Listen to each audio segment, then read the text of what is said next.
இவங்க தான் இந்தியாவில் ஆதார் கார்டு பெற்ற முதல் நபரா. இந்த பர்சனல் ஐடென்டிஃபிகேஷன் நம்பர்னு சொல்லப்படுற அடையாள எண் அப்படின்ற கான்செப்ட் 1803ஆம் ஆண்டு பிரான்ஸ் நாட்டில் அறிமுகப்படுத்தப்படுது. உலகில் முதல் முறையா பொதுமக்களுடைய நலனுக்காக அவங்க அடையாள எண்ணை வழங்கினாங்க.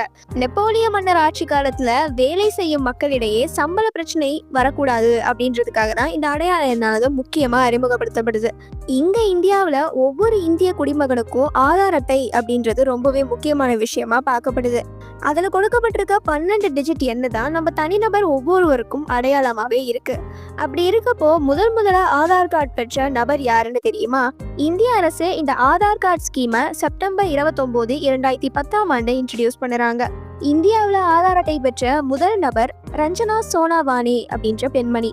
செப்டம்பர் 29, 2010ஆம் ஆண்டு அப்போதைய காங்கிரஸ் தலைவர் சோனியா காந்தி மற்றும் பிரதமர் மன்மோகன் சிங் முன்னிலையில அவங்க மகாராஷ்டிரால இருக்கக்கூடிய அவங்க கிராமமான தெம்பாலியல்ல இவங்களுடைய ஆதார் அட்டையை இவங்க பெற்றிருக்காங்க. அதனாலேயே இந்தியாவில இவங்களை பிரபலமா ஆதார் கார்டு விமன் அப்படின்னு அழைக்கிறாங்க.